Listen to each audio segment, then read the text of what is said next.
कि एक तो मेरी तहरीक इस्तकाक थी चेयरमैन नादरा साहब के बारे में।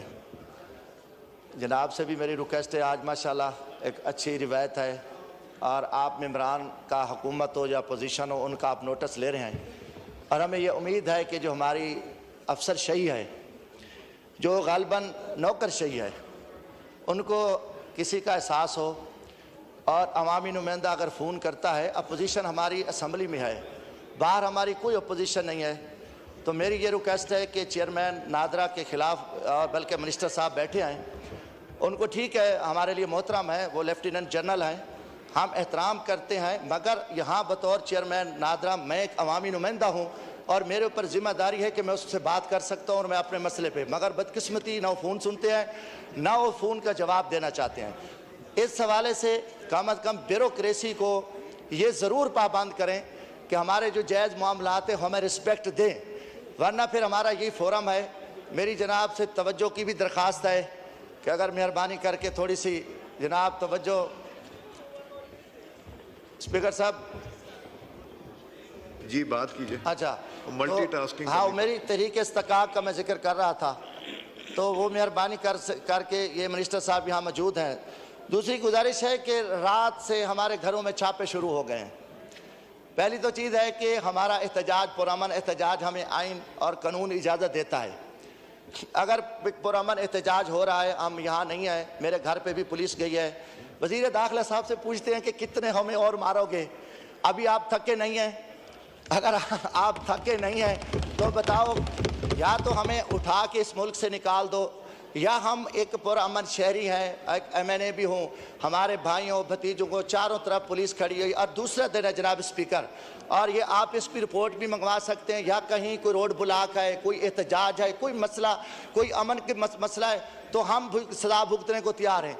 मगर ये तरीका खुदा के वास्ते अब ये मामला पाकिस्तान डंडे के जोर पे नहीं चल सकता। जनाब स्पीकर, ये मुल्क को हम डंडास्तान नहीं बनाना चाहते, बहुत कुछ हो गया है, बहुत कुछ हो गया है। अब मजीद अगर किसी के जहन में, अगर किसी जनरल साहब की सोच है कि हम इसको डंडे पे चलाएंगे, किसी सियासतदान की सोच है, तो ये मुल्क अब डंडे पे नहीं चल सकता। हम मरने को तैयार हैं। हमारी इज्जतों पे जनाब स्पीकर हमले हुए, मैं आप हमारे लिए मोहतरम है, हमारे घरों पे हमले हुए, हमारे बीवी बच्चों के साथ एक शर्मनाक खेल खेला गया, और जो पिछला इलेक्शन जो कुछ हम गुजार किया है, और मोहसिन नकवी साहब वज़ीर आला पंजाब थे, इनकी सरपरस्ती में जो सारा जुल्म हुआ। अभी ये वज़ीर दाखिला है, तो हम इनसे ज़रूर पूछेंगे कि आप एक मिस पे बैठे हो, ये IG पुलिस जो है ये क्या कर रहा है? चोरियाँ, जनाब स्पीकर मैं एक मिनट सिर्फ, जो डकैतियाँ, चोरियाँ, लॉ एंड ऑर्डर की सूरत है, इंतहाई शर्मनाक है। ईमान से कह रहा हूँ, थाने बिके हुए हैं। मेरे अपने, मुझे एक अफीसर ने बताया कि 20 लाख रुपया अच्छे थाने का रेट है, DPO लेता है, दरमियाने का 15 लाख और 10 लाख रुपया जो छोटा थाना है, ये रेट लगे हुए हैं। पंजाब का इशू है, इंटीरियर मिनिस्टर साहब से बात करें कम से कम, क्योंकि सर IG से तो ये पूछ सकते हैं ना स्पीकर साहब, अगर हमारा कोई इस्तकाक मसला बनता है। तो आखिरी गुजारिश मैं ये कर रहा हूँ कि एक मेरी तहरीक इस्तकाक के बारे में रिक्वेस्ट है। दूसरी और लास्ट बात है कि अपना महकमा खुराक ने, जनाब स्पीकर, अच्छा हम नहीं दे रहे पॉइंट। अच्छा,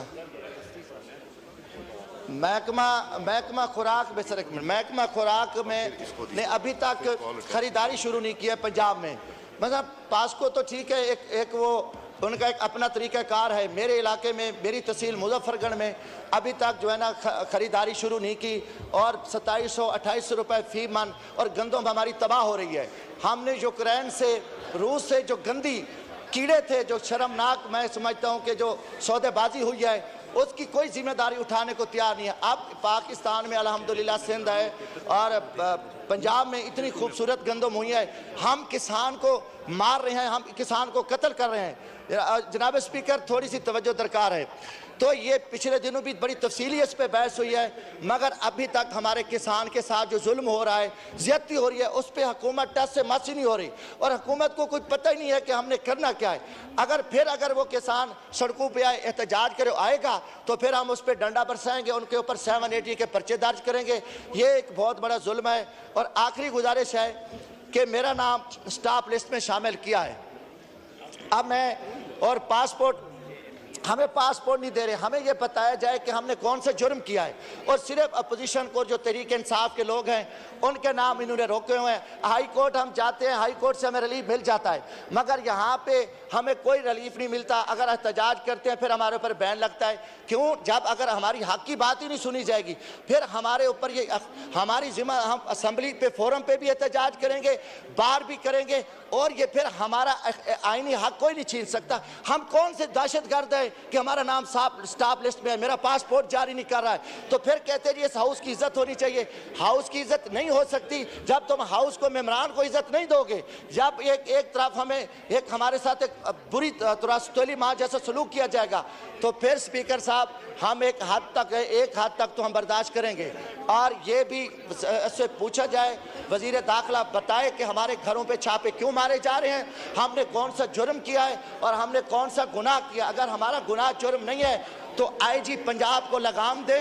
आईजी पंजाब इस टाइम सिर्फ एक पार्टी की सपोर्ट कर रहा है, वो मुस्लिम लीग नून और पीपल्स पार्टी का एक वो रखवाला जो मैं समझता हूँ पालतू बैठा है, उसका यही काम है। और पूरे पंजाब यरगमाल हुआ है, हर तरह की चोरी डाके डकैतियाँ बदमाशी अरूज पे आए। तो कम अज कम जो क्रिमिनल माइंड के ऑफिसर हैं उनको सिर्फ इसीलिए बिठाया गया कि उन्होंने सर एक शुक्रिया। पॉइंट ऑफ ऑर्डर पे आपका आ गया, पॉइंट आ गया।